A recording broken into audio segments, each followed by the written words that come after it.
Good morning, YouTube. Welcome back to Fernvalley Farm YouTube channel. My name is Vince, and on this channel, we are pure country. Alrighty, the next, well, one of the steps, this isn't actually in order of the building going up here, but we need to get power to it. And unfortunately, up here in the north, winter is coming. So there's certain things that you need to do before the ground freezes and the snow falls.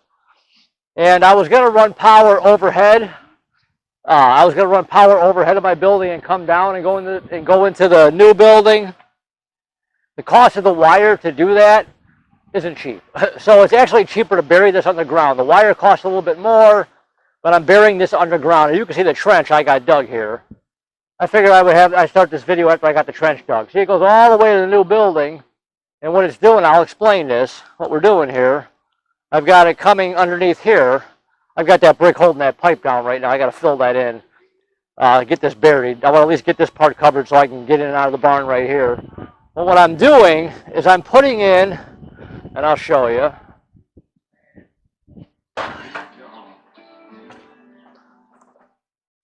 Excuse the mess in here. All summer you keep piling stuff. And okay, what I'm going to do is I'm going to tie into this fuse panel. And I've got it coming out right there.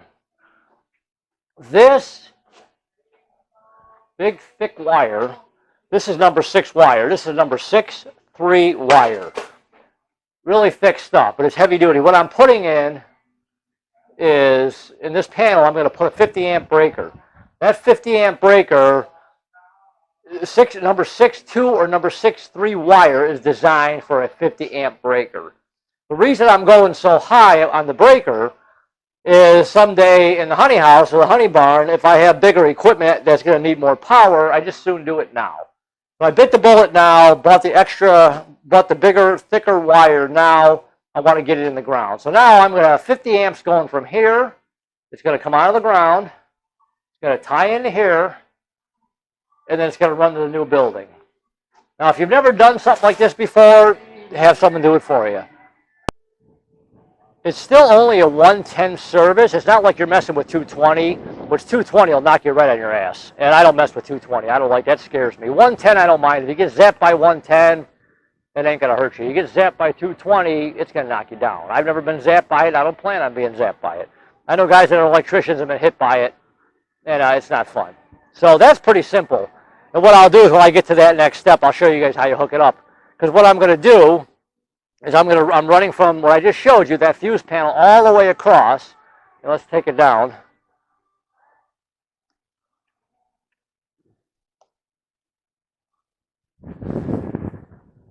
So I've got this trench dug. It's only this wire.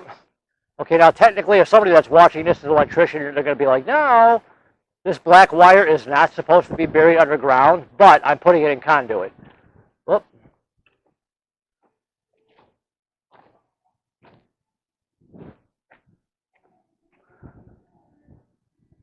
So this black wire is not made to be buried in the ground. The coating around it would break down after a while and moisture can get in it. But if you put it in conduit, you're okay. There's a gray conduit that you use for burying wire in the ground. I'm going to use the white PVC and I'm going to glue it all together and nothing will get in it. It'll stay perfectly dry. I'm using that because I have it. There ain't no sense in buying more stuff.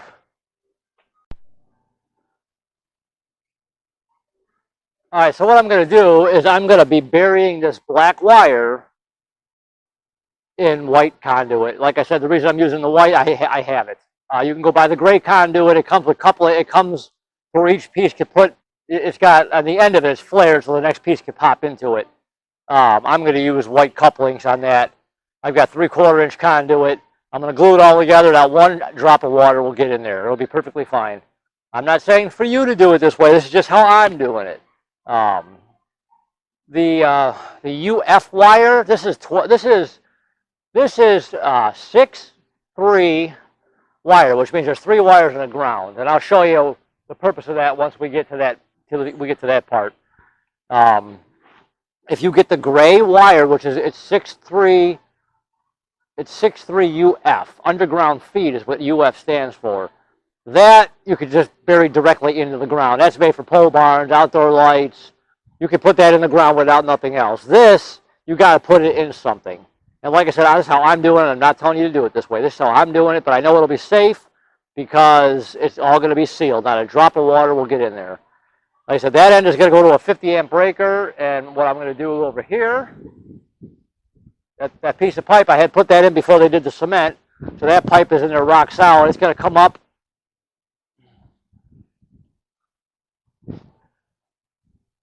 When I finish digging the trench, it's going to come up and come up here and then come out here, and then the fuse panel.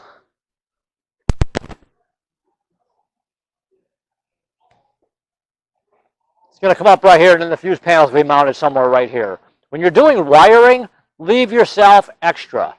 Unfortunately, I had to buy like 125 feet of this. What I was going to say about the wire, the one reason I went with the black is because I had all the conduit, so it's actually cheaper for me. The 120, you can't buy it. I wish you could buy it 100 feet. You can't buy it. The smallest roll at one of the stores up here anyways is 125 feet. It's almost 300 bucks. It ain't cheap. I only need about 85 feet. I'm like, oh, if they had a 100-foot roll, I would have bought that instead, but they don't, and I don't want to spend almost $300 and waste 25 feet of it. I only need about 85 feet maybe. So with the black, a roll of 6, 3, 125 feet is only $220. So you're saving almost $80, $90. And I had the conduit, so I'm saving that way. What was I saying? Oh, so my point is when you're doing any kind of wiring, leave yourself enough at that end and enough at this end extra. So bring, like, I'm going to come up 5 or 6 feet here since I got the wire, let it just drape over. So then when you go to wire into your box, you got plenty of wire. If you try and figure it right to the exact length, if you're short or if you accidentally cut a wire, then you're screwed. So give yourself at least a foot and a half of wire extra when you go to put in when you go to wire anything. So I will, when I get to that point, I'll show you how that is. But right now we're working on burying this. I need to get this buried, like I said, because winter's coming. I want to get the electric in at least before the snow flies and the ground freezes. Because if I don't do this now, I'm going to be running extension cords out here all winter, and that's a pain in the neck. Because what I'm going to do is I'm going to wrap this with insulation before I get the siding on it, so it'll be semi-enclosed. I'm not going to hook the electricity up until I at least have the front and this part of the building sheeted. Because obviously, the roof is. Hopefully you watched that. If you're looking at this video, you already seen the roofing video. But I'm not going to hook any electricity to this until it's enclosed where water cannot get at it. So I'm going to finish burying this right now. Like I said, I want to get this done. This is almost the middle of October. We've got time before the ground freezes, but the weather, you can see the weather's starting to change. The leaves are changing colors. And if you look out here, you can see. You can see the leaves changing colors. Everything's turning, see? Everything's changing color. The leaves are starting to fall.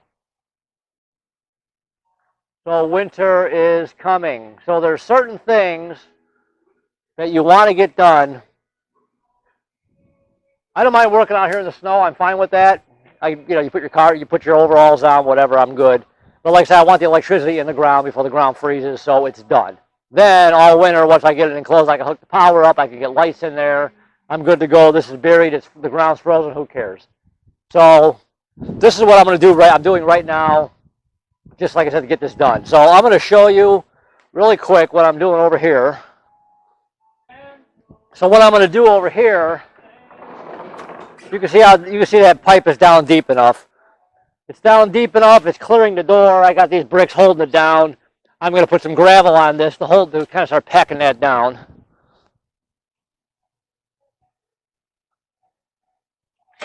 I want to use gravel over here because the gravel will pack down and hold it nice and tight. I don't want this moving.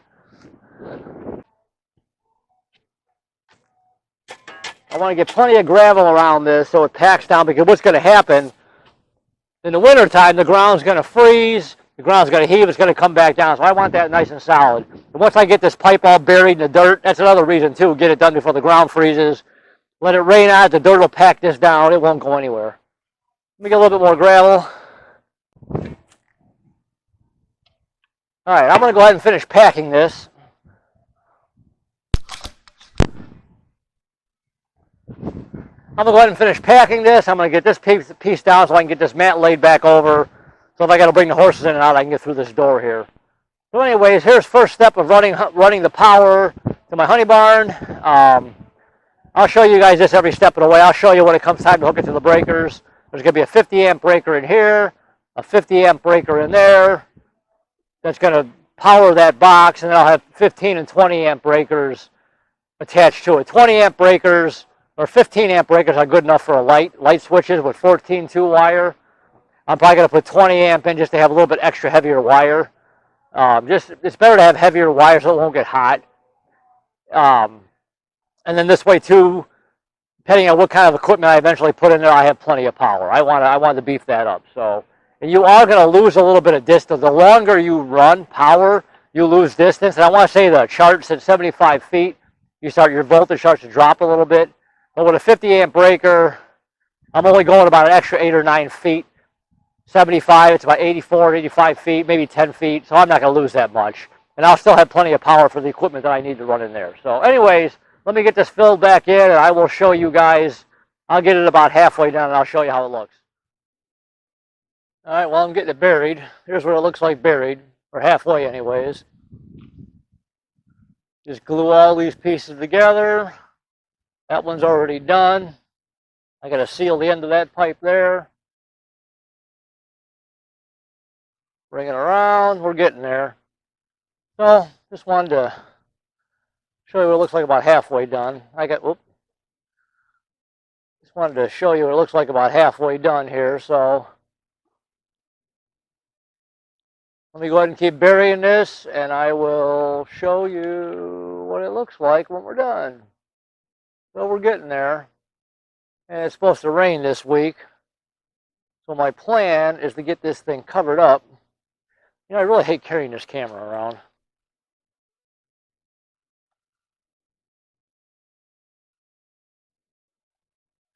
Start right there, cook the rest of it in.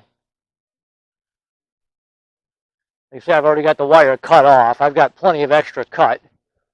I got to finish digging. Unfortunately, right here is a bunch of rock. So I got to finish notching this part out.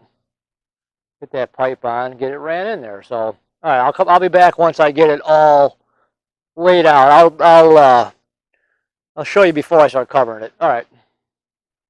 All right, you can see I got it all laid. It's all buried. I put a couple of high spots. You can see, not right there actually. No, the whole thing is buried. All that pipe is all glued together. You can see what I did up here.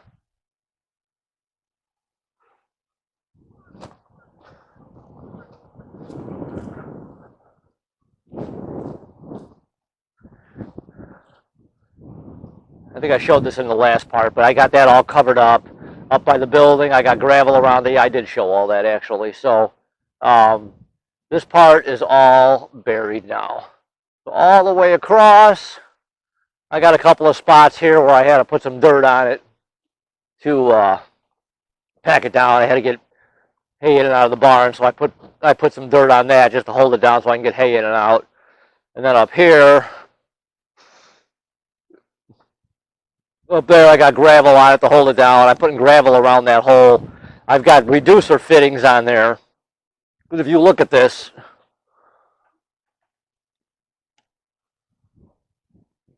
it's a 2-inch. That's actually an 1.5-inch pipe right there with the 3/4 going into it. But you can see on this 3/4 pipe, if you can see it on the video, there's fittings on there. This is all glued together. Everything's glued. No water's getting in there. Like I said earlier, technically you're supposed to use the gray pipe. I'm not telling you how to do this. This is just how I'm doing it. But that 1.5-inch goes down to that 1.5-inch goes down to 3/4. So I put the gravel on there to hold all that down actually, just to keep it in place. And then the pipe the pipe just kind of bends to itself, but I'm going to cover it up here. But I wanted to show you what it looked like. All done. And then the inside,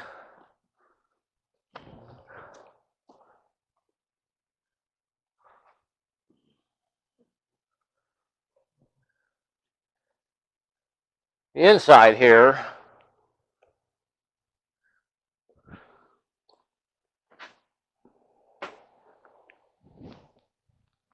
You see how much extra I got cut out? I mean, I got plenty of extra. You don't want to don't try and cut your wire to exactly the size you need, because you're going to wind up short. If you, let's say if you cut it to right where, because the fuse box is going to go right here somewhere. But let's say you cut it just to like right here, because you know your fuse box is here. Whereas if you cut it here, you're splicing your wire together, and you got to change, or you accidentally cut the wire, and you got to restrip it and re-put it back in. Then you're going to be short. Give yourself plenty of extra room. Come up and make yourself a loop. I like to come up into the fuse panel, make a loop, and then hook it. I'll show you when I get to that video. I'm going to do a separate video on hooking all this stuff up. Let me lift this. So I got plenty of extra wire coming out of the ground, which is fine. And inside, I showed you inside the barn too how much extra wire I had coming out of the ground. Let me grab my coffee here. I'm going to use the shortest amount of wire possible, because the longer the wire your voltage drops. I know like on 10-3 wire after 75 feet, I'm not sure about 8 wire or number 6 wire. I'm not sure what it does, but this number 6 is going to be on a 50 amp breaker, so I'm going to have plenty of juice. I'm only going, if it's at 75 feet, somebody can tell me what it is actually. I don't know, but I'm not too worried about it. I'm only about 80. I'm only about not even 10 feet over. So if I lose a little bit of drop, that's fine. I got plenty of juice now with this. So I got 50 amps, 55 amp breaker. I got plenty. I'm good. But I'm going to cut this as short as possible, hook it in here. I'm going to cut it over there. That's so I won't be using all that wire, actually. That'll shorten up my distance. So, and like I was talking about, you can see the way I'm dressed right now. Remember, I'm like, get this done before winter gets here, because it's coming. It's actually not too bad right now. It's cold, but the wind is blowing like crazy, which makes it feel cold. But it's coming. It's mid-October now, and it's coming. So I want to get this wire in the ground and buried. You can see I'm insulating the building here. That's another video. I'm kind of doing some of this out of order now. As far as the way these videos are going to come out, I'll show them. But some of this I'm doing out of order just because of the weather. I want to get some of this done before the weather. Like my roof isn't done yet. I got to finish that. Obviously, when you're watching this video, you've already seen that. But as of right now, it's not done yet, because I'm still waiting for my special order of my sheeting. But anyways, yeah, I want to get some of this stuff done before the weather gets really crappy. I don't mind being out in the cold. That's fine. The wind has kind of got a bite to it today. But some of this has to be done. Like I said, the wire's got to get in the ground. Because if I would have waited over the winter, this would have been sitting outside. And obviously you don't want that. So at least that'll be buried now. I'm going to go cover all that up. I'm going to go cover all that up with dirt, so when it rains, it'll pack it real nice, and then that's done. So anyways, I'm going to end this video on this. When I actually go to hook this up inside the barn and inside the building, I'll do another video on that, how to hook that up. How to hook up this number 6 wire. This stuff's pretty thick, but it's not too bad to work with. And it's really simple. I'm going to get a 6-panel. I'm going to get a 100 amp box, but I'm only going to put a 50 amp breaker in it with 6 spaces. So I'll have some 20 amp breakers, some 15 amp breakers. Lights are just 15 amps. The rest of the outlets I'll probably do 20 amps, because some of the honey extracting equipment that's going to go in here takes 120, uses like a 120 volt, or it draws a lot when it's got 1 horsepower motors to it, or one's got a half horsepower, one's got a 1 horsepower. Some of the different equipment down the road, so I want to make sure I got plenty of juice. So I'll probably go 20 amp breakers on the outlets, which is fine. You can run normal stuff off of 20 amp breakers. It's nice to have a bigger wire. 20 amp breaker requires 14 2 wires, good for outlets. 12 2 or 12 3 is okay. A 14 2 wire is for a 15 amp breaker. 12 2 or 12 3 wires for a 20 amp breaker. So and that'll give me plenty of juice. So you want to make sure you got a heavier wire. This way nothing will get hot when you're running it. So the wire won't get hot. Anyways, that's my story. I'm going to end this video right now. I'm going to go backfill all this, and then that's done. When it comes time to hooking all this up, I'll show you all that. So anyways, hopefully you like this video. Consider subscribing to the channel. Hit that little button right there. I really, really appreciate it. Any questions, comments, or if I said something wrong, correct me. I'm fine with that. I have no problem with that. I'm an amateur electrician. I'm learning. Like I always say, when you got a farm, you got to do this stuff yourself, because you just can't afford to pay somebody to do all this. So Unless you got a friend or something that helps. You know, one hand washes the other. I do something for somebody, they do something for you. But anyway, this is pretty basic and pretty easy. So, anyways, consider subscribing to the channel. Support it. I really appreciate it. Thumbs up are always appreciated. Thank you for watching the videos, and I will talk to you guys soon. All right, bye.